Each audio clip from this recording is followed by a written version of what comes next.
y no sé dónde estuviera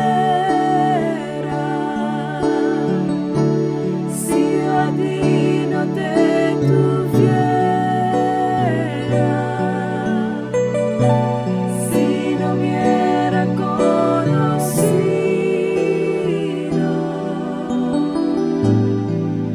a Dios que me ama, a Dios que me ama, a Dios que me ama.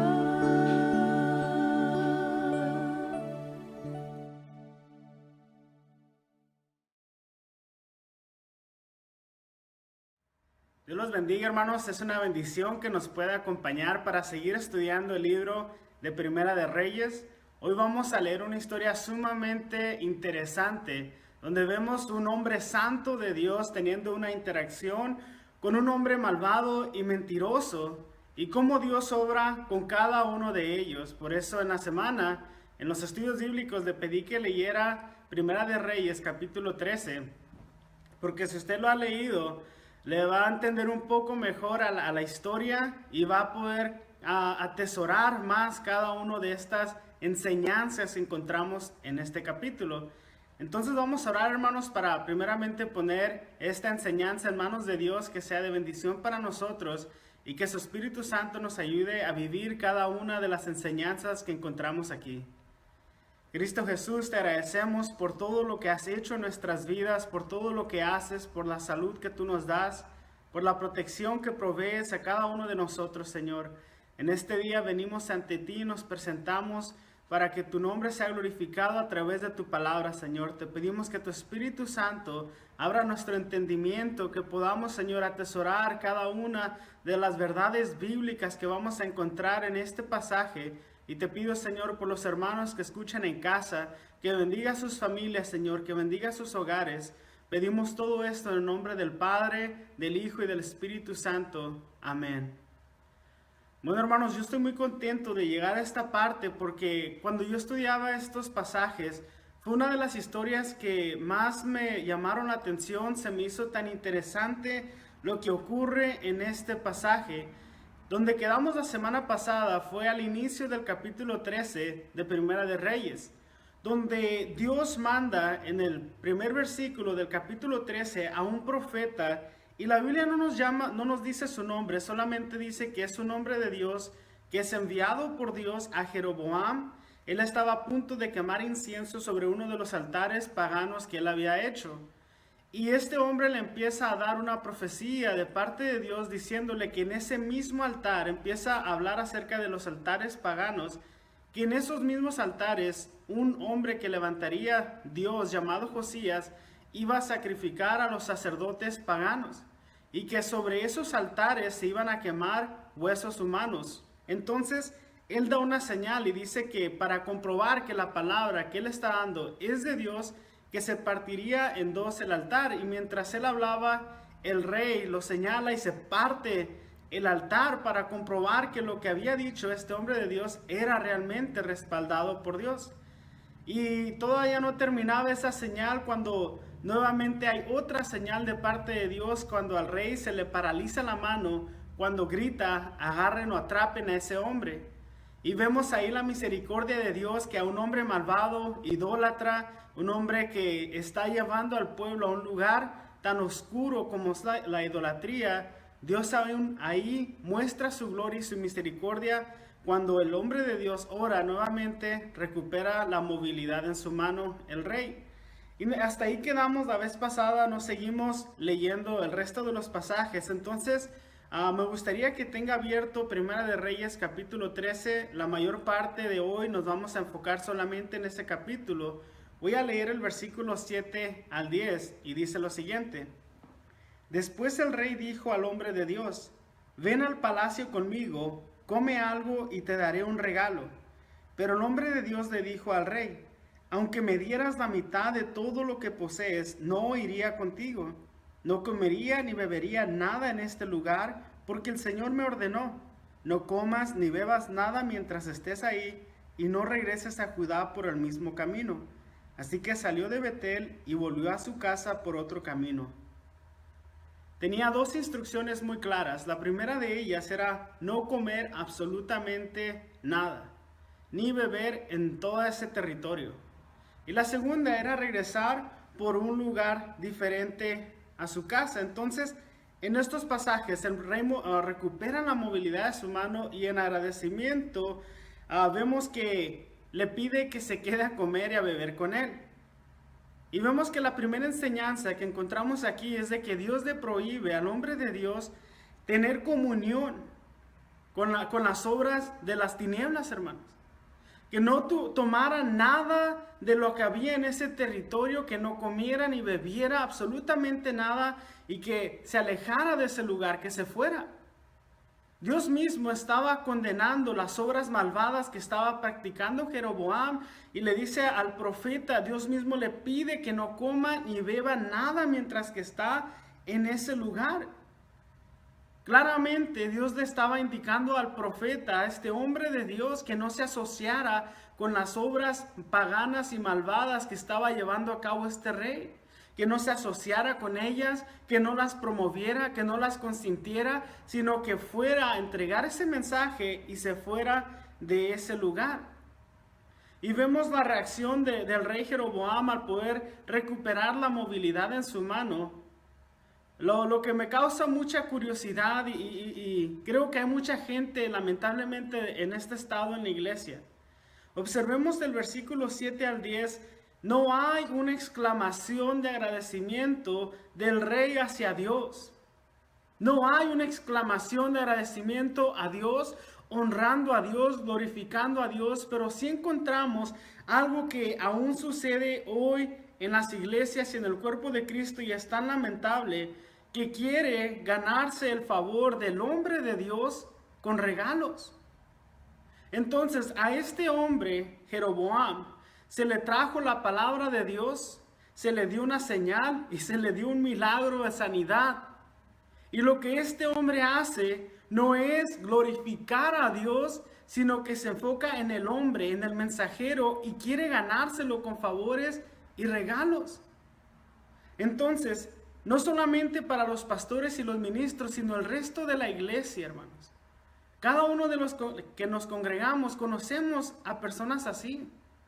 Que oramos por ellos, que los mantenemos en nuestra oración, que pedimos constantemente que Dios tenga misericordia de ellos, que haga su obra en ellos.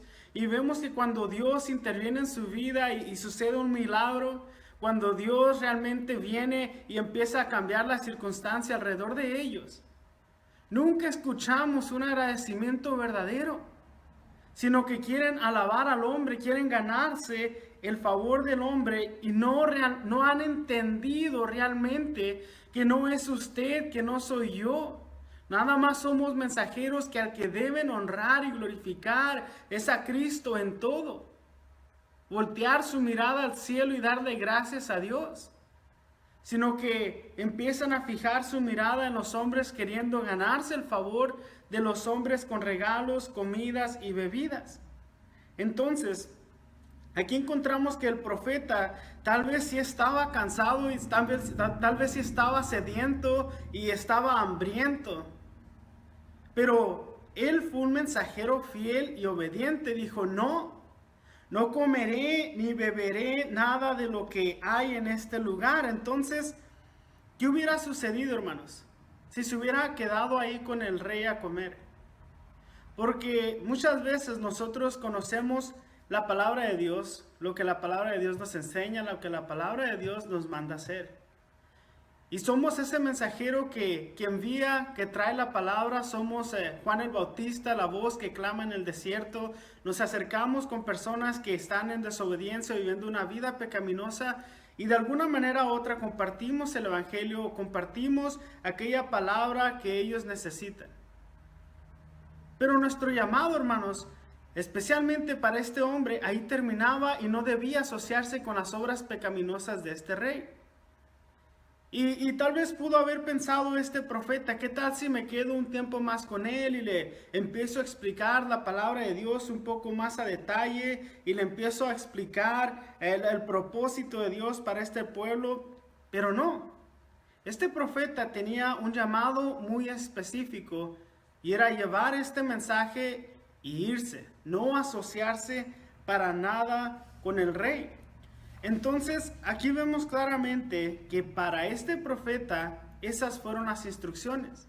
Solamente ir a llevar el mensaje y no asociarse con las obras pecaminosas de este hombre, Jeroboam. Y como podemos ver en estos versículos, él fue fiel, aunque se le ofrecía una recompensa, se le ofrecían regalos, no lo aceptó. Entonces el hombre de Dios fue absolutamente obediente hasta ese momento y fue honesto con su llamado y dijo, no, Dios me dijo que no lo hiciera y se va. No desobedece por un plato de comida, no desobedece por un regalo que le podrían haber dado, no desobedece por algo que le estaban ofreciendo. Pero vamos a seguir leyendo del versículo 11 al 19, hermanos, un error tan costoso para este hombre de Dios. Y aquí es donde empieza mi mente a ver cómo Dios obró con este hombre. Veamos lo siguiente, el versículo 11 al 19 dice lo siguiente. Sucedió que había un profeta anciano que vivía en Betel, y sus hijos fueron a contarle lo que el hombre de Dios había hecho en Betel ese día. También le contaron a su padre lo que el hombre le había dicho al rey. El profeta anciano le preguntó, ¿por dónde se fue? Así que ellos le mostraron a su padre el camino que el hombre de Dios había tomado. Rápido, ensillen el burro, le dijo el anciano. Enseguida ensillaron el burro y se montó. Entonces salió cabalgando en busca del hombre de Dios y lo encontró sentado debajo de un árbol grande. El profeta anciano le preguntó, ¿eres tú el hombre de Dios que vino de Judá? Sí, soy yo, le contestó. Entonces le dijo al hombre de Dios, acompáñame a mi casa y come algo. No, no puedo, respondió. No se me permite comer ni beber nada en este lugar, porque el Señor me dio este mandato, no comas ni bebas mientras estés ahí y no regreses a Judá por el mismo camino. Sin embargo, el profeta anciano le dijo, yo también soy profeta como tú, y un ángel me dio este mandato de parte del Señor, llévalo a tu casa para que coma y beba algo. Pero el anciano le estaba mintiendo. Así que regresaron juntos y el hombre de Dios comió y bebió en la casa del profeta. Aquí es donde yo llegué a este pasaje y lo volví a leer y quería comprender qué es lo que estaba sucediendo. Si se da cuenta, no se nombra a los profetas, ni al profeta que estamos viendo que es un engañador, ni al hombre de Dios. Y si vemos en el pasaje se nos habla del profeta anciano, que es el profeta que acaba de engañar, y el hombre de Dios, que viene siendo el profeta que estaba obedeciendo la voz de Dios. Y aquí es donde empecé a buscar diferentes comentaristas para ver qué es lo que estaba sucediendo, hermanos, en esta parte. Primeramente quiero explicar acerca del profeta anciano, el que engaña.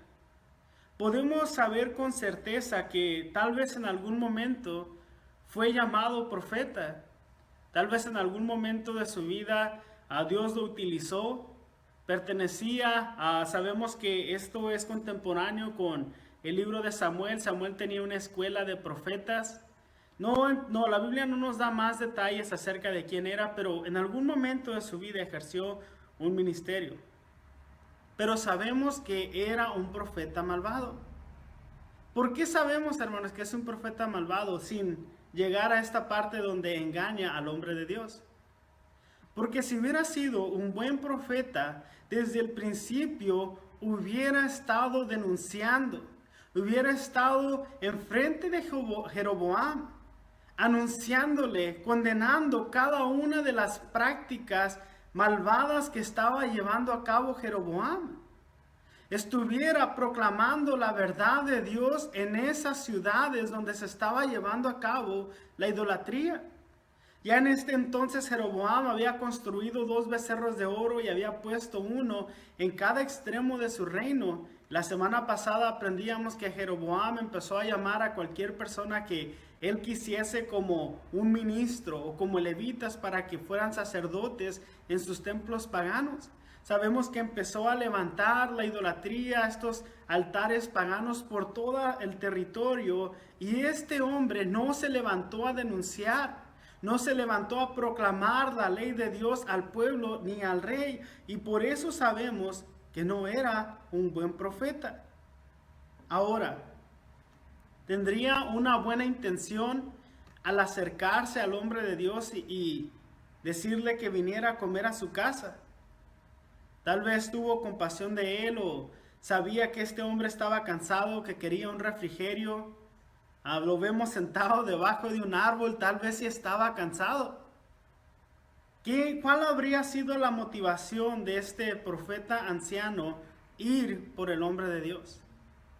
Bueno, no lo sabemos realmente, pero lo que sí sabemos es que es un mentiroso y un hombre malvado, porque sus hijos ya le habían dicho lo que había proclamado el hombre de Dios.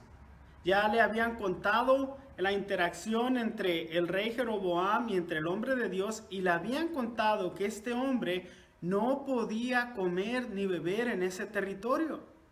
Ya se le había explicado a él que el hombre de Dios debía regresarse por otro camino, pero no podía tomar nada de esa tierra. Y aún así, sabiendo que este hombre de Dios no podía, va con toda la intención de engañarlo. Es un hombre malvado, hermanos. ¿Y qué podemos aprender de lo que estamos viendo aquí, hermanos? Primeramente, que los profetas falsos, los falsos ministros, los falsos creyentes vienen a ser un problema más grande para el creyente verdadero que aquellas cosas que encontramos en el mundo. Se convirtió en el enemigo de este hombre santo. La segunda cosa que podemos ver es de que este profeta dice tener una visión de un ángel, dice tener una palabra directamente de Dios, y le dice: un ángel se me apareció y me dio esta palabra, que vinieras a comer conmigo. Hermano, ¿cuántas veces hemos escuchado dentro del cuerpo de Cristo, dentro de la iglesia, personas que han tenido visiones de ángeles, sueños, revelaciones, que Dios les dijo que nos dijeran, y con el tiempo nos hemos dado cuenta que no era cierto? Y esto se lo digo con toda sinceridad, hermanos, no es para exponer a nadie, no es para señalar a nadie. Lo estamos viendo aquí, hermanos, en la palabra de Dios, que es algo que ya ha sucedido. Y hay varias cosas que quiero resaltar acerca de esto. Una visión falsa de un ángel que este hombre inventó, hermanos. Él llega con su título y dice: yo soy un profeta igual que tú, y un ángel me dijo, y cada palabra que sale de su boca después de eso es una mentira completamente. Una completa mentira. Entonces vemos la debilidad del hombre de Dios. ¿Y cuál fue esta? Bueno, cuando habla con Jeroboam, él sabe la magnitud del pecado que está practicando Jeroboam. Y él dice: yo no me puedo asociar contigo, ni aunque me dieras la mitad de tu reino, no puedo asociarme contigo. Estás viviendo en tinieblas. Pero cuando se le acerca este hombre que dice ser de parte de Dios, que también es un colaborador en la obra junto con él, ¿qué piensan que le pasó a la mente por este hombre de Dios? Lo mismo que le pasa en la mente a usted y a mí también, que es lo siguiente: pues es creyente igual que yo, también tiene y sirve al mismo Dios, también se congrega igual que yo. ¿Cuál fue aquello que causó que este hombre de Dios no se pudiera resistir a la invitación de este profeta anciano? Vemos que el enemigo más grande para este hombre de Dios no fue el rey malvado, sino fue aquel ministro que vino disfrazado de santidad. aquel que vino disfrazado de ser un hombre cercano a Dios, que había recibido una revelación directa de Dios. Hermanos, veamos la gran enseñanza que nos muestra aquí su palabra, porque la consecuencia de este error es una consecuencia, la pena más grande, el castigo más grande, que es la muerte misma. Entonces se convirtió de más peligro para este hombre de Dios, una persona que vino diciendo ser de Dios, que todo lo que le ofrecía este rey malvado. Y qué increíble que fue engañado tan rápido, hermanos. ¿Por qué este profeta, este hombre de Dios, no tomó un tiempo para orar y decir, espérame, déjame consultar a Dios, porque a mí me dijo que no hiciera nada en este territorio, que no comiera, que no bebiera, y ahora me estás diciendo que Dios también me dijo que sí comiera? Pero ¿por qué no dudó, hermanos? Porque este profeta dijo decir que venía de parte de Dios. Tal vez pensó el hombre de Dios que yendo a la casa del profeta estaría más seguro, porque no es la casa del rey pagano, no es la casa del rey idólatra, no es la casa del rey que está abiertamente viviendo en pecado, sino que es la casa del profeta. Si voy allá, ya no estoy pecando, porque el profeta viene de parte de Dios. Tal vez tenía mucha hambre, estaba muy cansado, había caminado bastante y realmente necesitaba un refrigerio, y tal vez pensó, gracias Dios, porque tú sabes que estaba cansado. Ya había recibido una indicación, pero no volvió a consultar a Dios, hermanos. La debilidad de este hombre fue haber confiado en las palabras de este hombre malvado y tan triste. Y me da coraje a la misma vez, hermanos, porque se acercó esta persona diciendo, un ángel se me apareció y me dijo, y yo sé que sigue sucediendo hasta el día de hoy. Tengamos discernimiento, hermanos, consultemos a Dios. Cuando le digan que Dios dijo, usted póngase en oración y tenga comunión con Él, no se deje engañar. Lo podemos ver claramente aquí en la palabra, y testimonios abundan de gente que habló en nombre de Dios y cosas que jamás se han cumplido, que estaban totalmente equivocados, era algo totalmente erróneo. Jóvenes que se les ha dicho con quién se va a casar y se acercan con la muchacha y ya está casada. Son unos testimonios tan increíbles. ¿Por qué? Porque mucha gente habla no siendo inspirados por Dios. Entonces vamos a continuar con el versículo 20 al 25.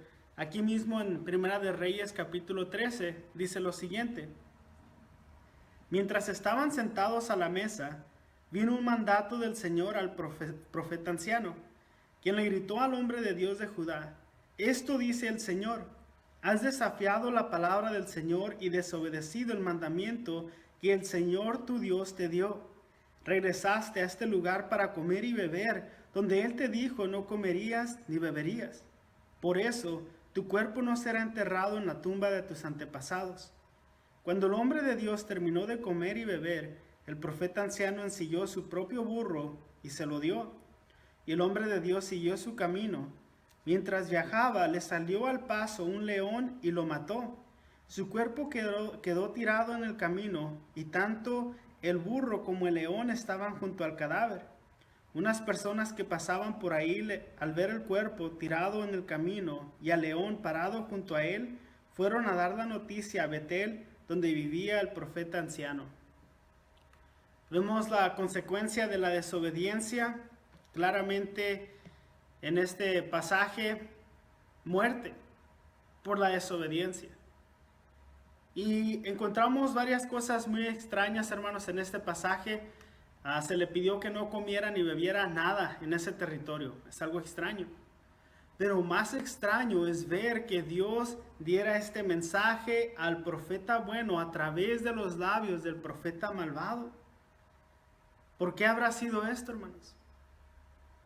Cuando veo esto, sabemos que Dios a través de la palabra ha utilizado diferentes mensajeros, algunos muy extraños. En la Biblia tenemos una burra que habla, tenemos un pez gigante que se traga a un profeta para llevar a cabo la voluntad de Dios. Tenemos mensajeros muy extraños en la Biblia. Y aquí tenemos otro mensajero que acaba de engañar, acaba de mentir, diciendo que Dios le habló, acaba de engañar a un hombre santo, y Dios lo utiliza para dar esta profecía. Pero, ¿por qué, hermanos? Tal vez fue para alarmar al profeta mentiroso y hacerlo consciente de su propio pecado, porque vemos ahí el pasaje que grita, le empieza a gritar acerca de lo que Dios le estaba condenando al hombre bueno.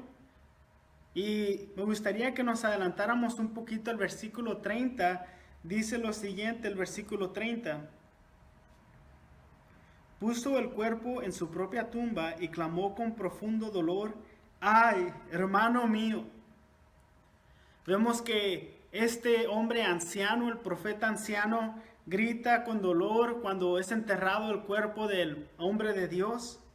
Y al ser el que pronuncia estas palabras de juicio, es alarmado por su propio pecado, hermanos. ¿Pero por qué? ¿Por qué habrá sido alarmado de una manera tan grande que grita? Porque yo estoy seguro que el siguiente pensamiento pasó por su mente.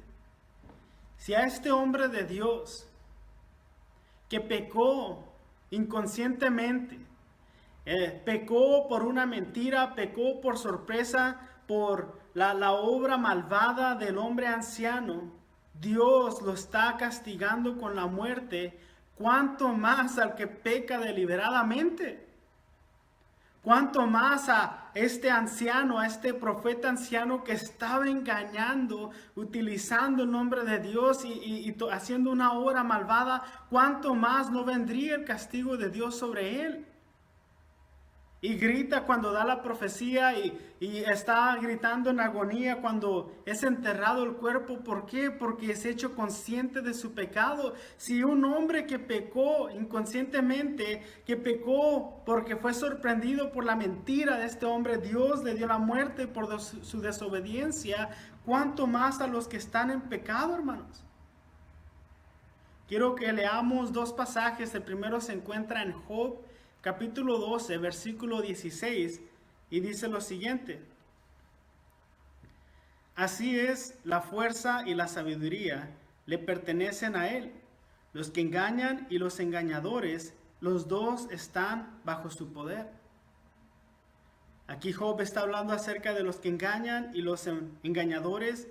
Los dos se encuentran bajo el poder de Dios, hermanos.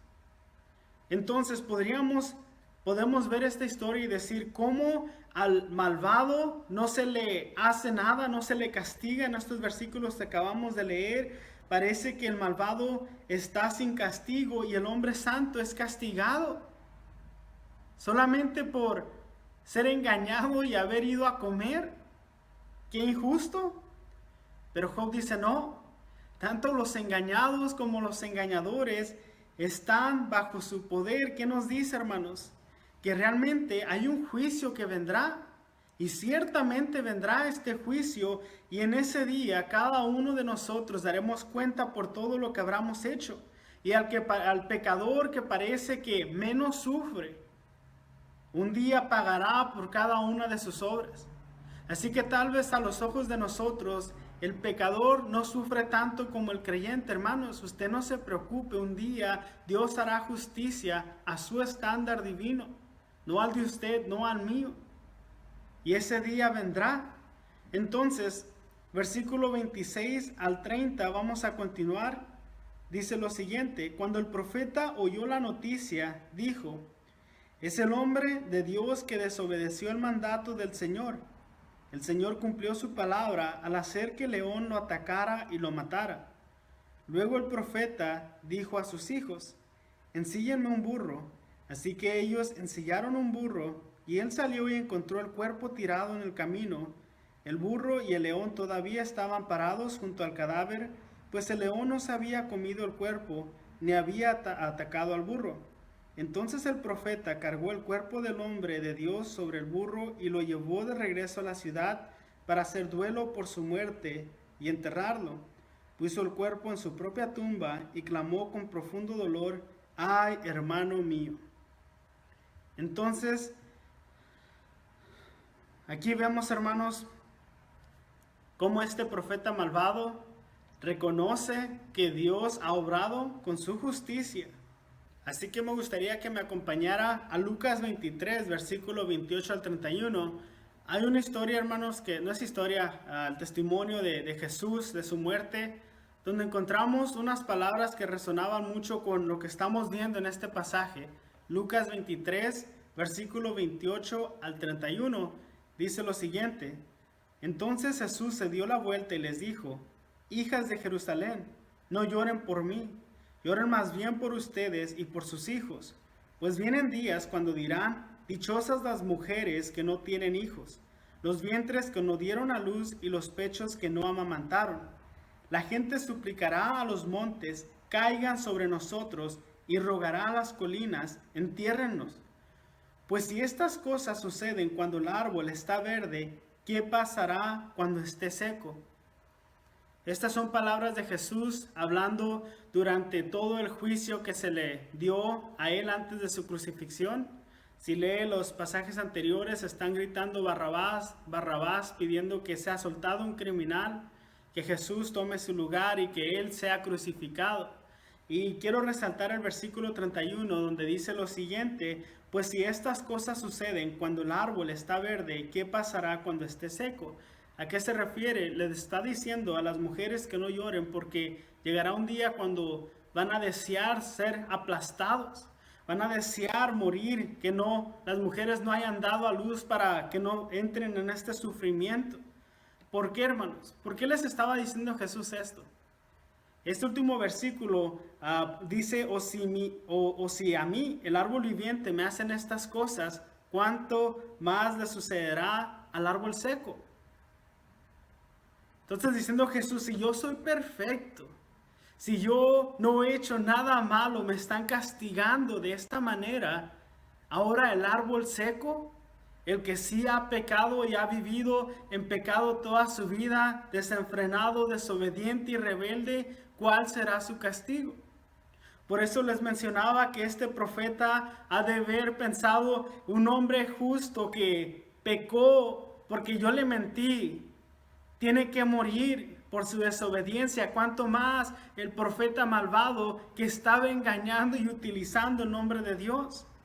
Entonces, que Dios se haya disgustado por los pecados, por la desobediencia del hombre de Dios, del hombre bueno, nos recuerda, hermanos, que Dios no tomará a ninguno en su pueblo, ni uno será protegido por la desobediencia. Ninguno será protegido, hermanos, de las consecuencias de nuestra desobediencia, sin importar nuestra posición, nuestro puesto, nuestro llamado, nuestro ministerio, sin importar, hermanos, cuál sea el servicio que yo le haya dado a Dios, sin importar en cuánta santidad haya vivido en toda mi vida, nadie será protegido de la condenación de Dios. Nadie. Y en este pasaje vemos claramente cómo un hombre que en el capítulo 3 empezó fiel, con convicción, obediente, es engañado y por desobedecer muere.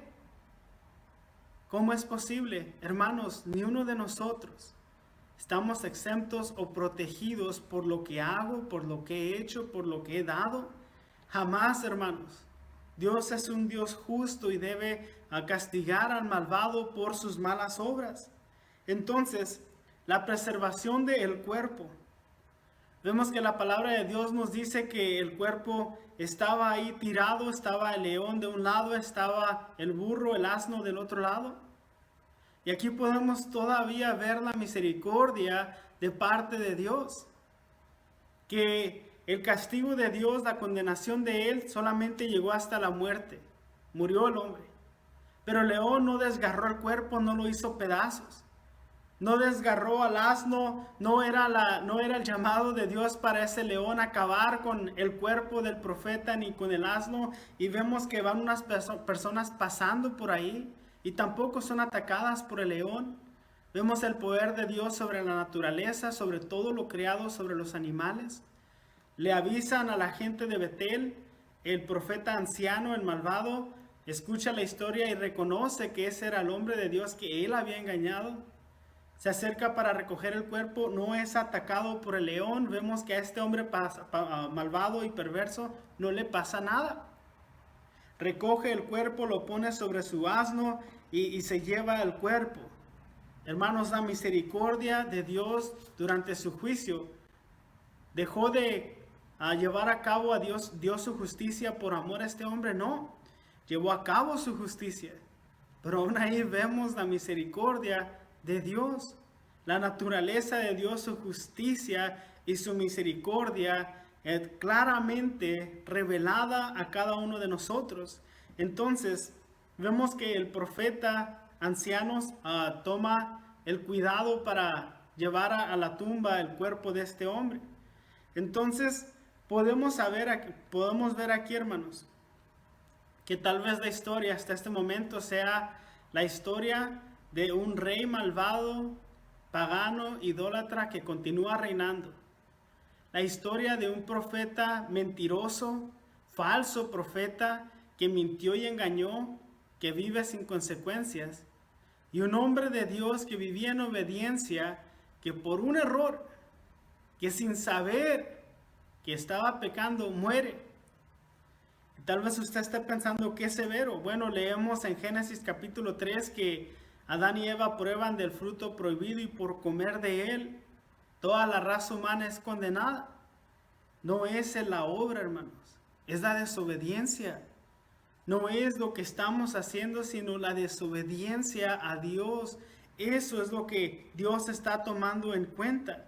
Y quiero leerles una frase de Matthew Henry acerca de lo que está pasando en esta parte. Y quiero que preste atención porque no quiero que pensemos que los malvados no serán castigados y que los perversos seguirán reinando. Dice lo siguiente, la frase esta: no podemos juzgar a los hombres por sus sufrimientos, ni a los pecadores por sus castigos actuales. Con uno se destruye la carne para que se salve el espíritu, mientras que con otro se consiente a la carne para que el alma madure para el infierno. Matthew Henry es un predicador de hace mucho tiempo y habla acerca de que no podemos nosotros entender, como veíamos en Job, Dios tiene el poder sobre el engañado y el engañador. Y aquí nos dice Matthew Henry en sus palabras que en veces Dios le causa sufrimiento a nuestro cuerpo, a nuestra carne, para que se salve el espíritu. Y hay pecadores que van perseverando en su pecado, creciendo en su pecado, pero solamente están madurando para el día de juicio. Entonces voy a leer la última parte del versículo 31 al 34 para terminar con el capítulo 13. Dice lo siguiente: después el profeta dijo a sus hijos: cuando yo muera, entiérrenme en la tumba donde está enterrado el hombre de Dios. Pongan mis huesos al lado de los suyos, pues el mensaje que el Señor le dijo que proclamará contra el altar de Betel y contra los santuarios paganos en las ciudades de Samaria ciertamente se cumplirá. A pesar de esto, Jeroboam no abandonó sus caminos perversos. Continuó seleccionando sacerdotes de entre la gente común y nombraba a cualquiera que quisiera ser sacerdote de los santuarios paganos. Esto fue un gran pecado y como consecuencia la dinastía de Jeroboam fue totalmente eliminada de la faz de la tierra. Solamente dos cosas que quiero señalar, hermanos, en cuanto al versículo 31 y 32, donde profeta anciano pide que su cuerpo sea enterrado junto con el del profeta bueno.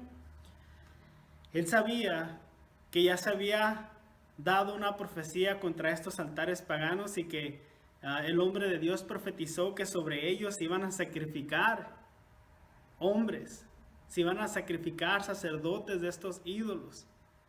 Él reconocía esto y él reconocía que el pueblo sería juzgado por Dios mismo. Y él decía: yo no quiero estar con los de Betel, pongan mi cuerpo.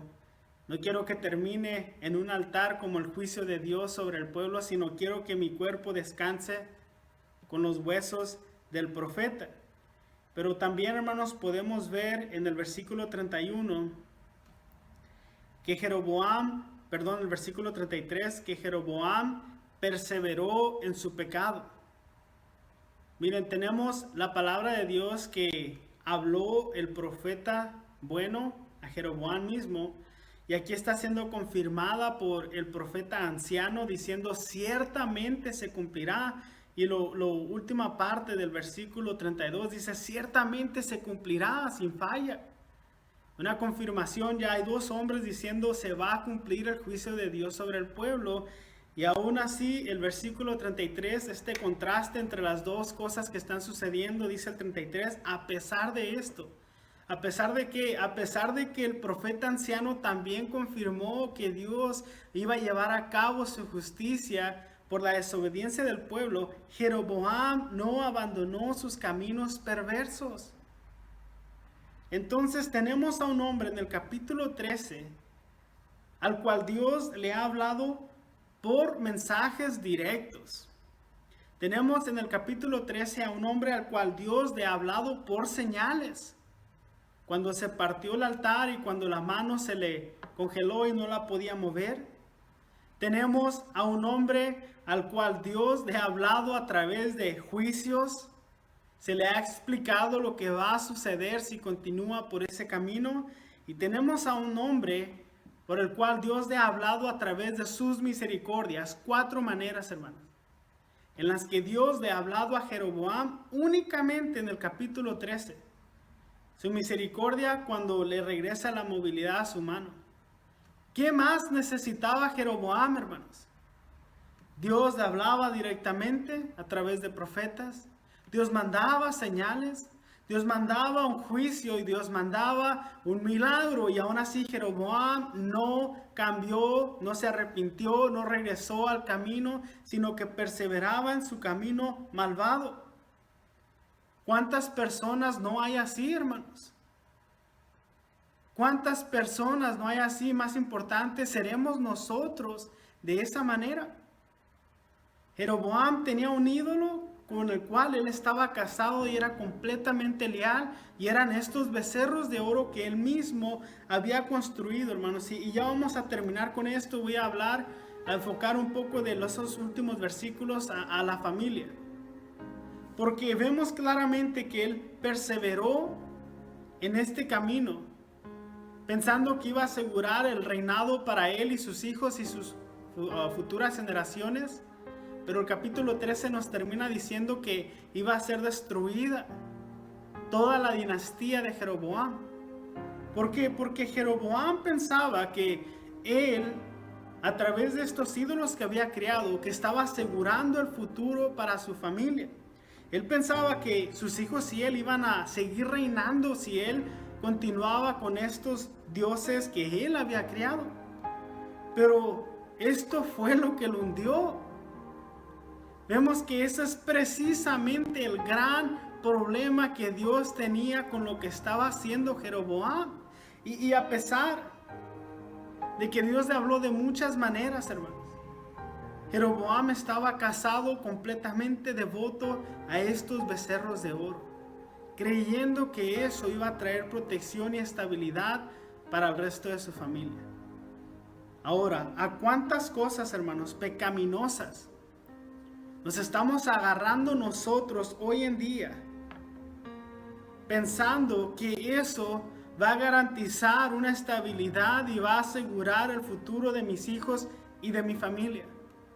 ¿Cuántos piensan que el trabajo es la solución? Que si me esmero y trabajo todos los días, todo el día, horas extras, y si hago todo lo que me pide el jefe, mi familia va a estar bien, voy a tener lo que necesito? Y vemos que el trabajo termina destruyendo a la familia. No hay tiempos para los hijos, no hay tiempo para la esposa.